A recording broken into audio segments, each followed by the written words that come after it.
त्याविषयीचे श्लोक येतात. पहिला श्लोक येतो, धर्मार्थ नार्थ कामार्थम आयुर्वेदो महर्षिभिः प्रकाशितो धर्मपरैरिच्छद्भिः स्थानम अक्षरम. वैदिकशास्त्राचा उद्देश या ठिकाणी सांगितलेला आहे.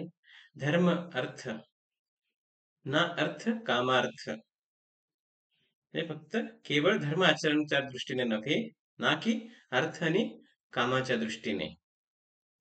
आयुर्वेद महर्षींनी प्रकाशितो धर्म परैरिच्छद्भिः स्थानम अक्षरम, स्वर्गात अढळ स्थान मिळवण्याच्या इच्छा असणाऱ्या, धर्माचरण करणाऱ्या अशा महर्षींनी आयुर्वेद जो आहे तो विकसित केला.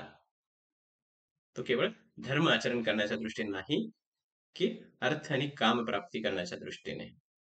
तर तो स्वर्गात अढळ स्थान मिळवण्याच्या इच्छा असणाऱ्या, धर्माचरण करणाऱ्या महर्षींनी आयुर्वेद जो आहे तो विकसित केला.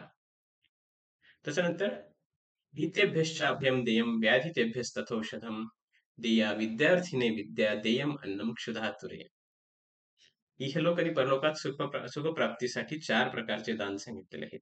पहिलं, भीतेभ्यश्च अभयम देयम, भीतीने घाबरलेल्या व्यक्तीला अभयदान द्यावं.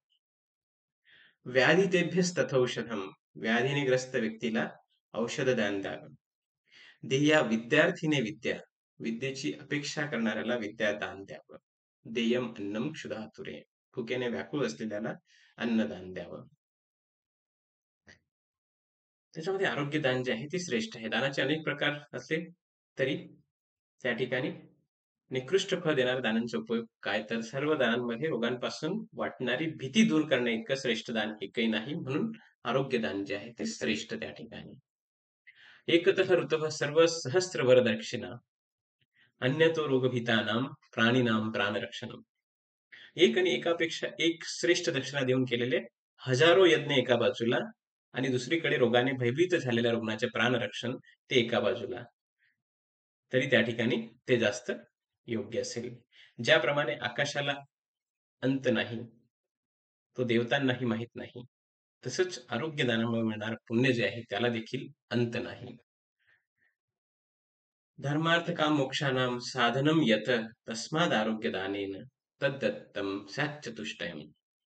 धर्म अर्थ काम आणि मोक्ष या 4 पुरुषार्थांच्या प्राप्तीचं साधन असलेल्या आरोग्य, त्या आरोग्यदान केल्याने 4ही पुरुषार्थ त्याला प्राप्त करून दिल्यासारखं होतं. धर्म अर्थ काम मोक्षानाम आरोग्यम साधनम यत, धर्म अर्थ काम आणि मोक्ष यांचं साधन आहे आरोग्य, आणि त्याचं जर तुम्ही दान दिलं तर तुम्ही 4ही पुरुषार्थांचं दान दिल्याप्रमाणे त्या ठिकाणी. क्वचित धर्म क्वचित मैत्री क्वचित अर्थ क्वचित यश कर्माभ्यास क्वचित चेती चिकित्सा नास्ति निष्फला. चिकित्सा केल्यामुळे एखाद्या वेळी धर्म आचरण होतं, एखाद्या वेळी मैत्री होते, एखाद्या वेळी द्रव्य प्राप्ती होते, एखाद्या वेळी कीर्ती मोठेपणा मिळतो, तर कधी कधी कर्माभ्यास म्हणजे अनुभव मिळतो. अशा प्रकारे चिकित्सा कधीही निष्फळ होत नाही, हे या श्लोकामध्ये सांगितले. धन्यवाद.